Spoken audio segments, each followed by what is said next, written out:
культуру в массы накануне состоялась пресс-конференция, на которой журналистам рассказали о планах работы Союза художников региона и современных направлениях деятельности музея имени Эрзи. Подробности далее. Культура – это не только сфера услуг, это наш стратегический ресурс. Это от культуры зависит во многом национальная безопасность страны. А чтобы развивать культуру, нужно создавать условия для ее работы. И они в ближайшее время будут созданы. 16 мастерских Союза художников совсем скоро переедут из старого здания на Красноармейской, в котором более чем за полвека ни разу не делался капитальный ремонт, в новое на перекрестке улиц Гагарина и Фурманова.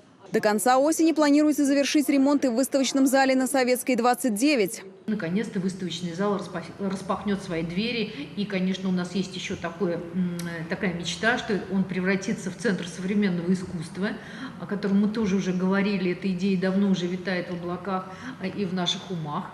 Директор музея Эрзи Людмила Нарбекова рассказала и об итогах 6-летнего труда совместно с одной из коммерческих фирм Саранска по созданию мобильного музея скульптуры.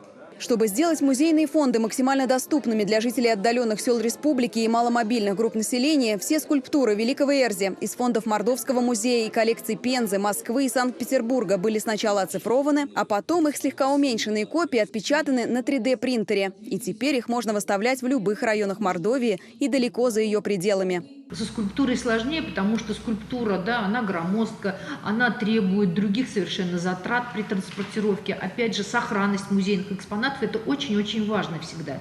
Копии сделаны из искусственного камня и раскрашены близко к подлинникам. В отличие от оригиналов, не жалко перевозить на большие расстояния, а главное, можно трогать, что немаловажно для слепых и слабовидящих ценителей искусства. Такая выставка уже открыта в селе Баево Ардатовского района. А следующей площадкой для подобной экспозиции станет музей изобразительного искусства в Аргентине. Музею Эдуарда Сивари саранские меценаты собираются подарить 30 копий самых известных скульптур Эрзи.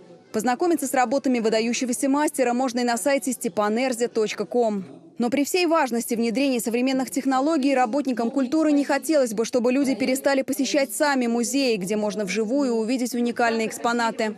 Но именно такая тенденция наметилась в последние годы. Приток вот этих организованных групп, школьников, которые нам привозили раньше на автобусах, сократился в целом по России с 6-7% до 73%.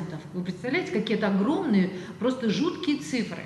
И не из-за того, что сейчас все можно найти в интернете. Причина в жестких требованиях к перевозке детей в автобусах. Руководителям образовательных учреждений стало проще не возить детей на экскурсии, чем отвечать за их сохранность. И эту проблему надо решать. Ведь без организации для детей культурно-образовательного досуга как можно говорить об их духовно-нравственном воспитании? Людмила Чекал, Александр Данилов. Наши новости.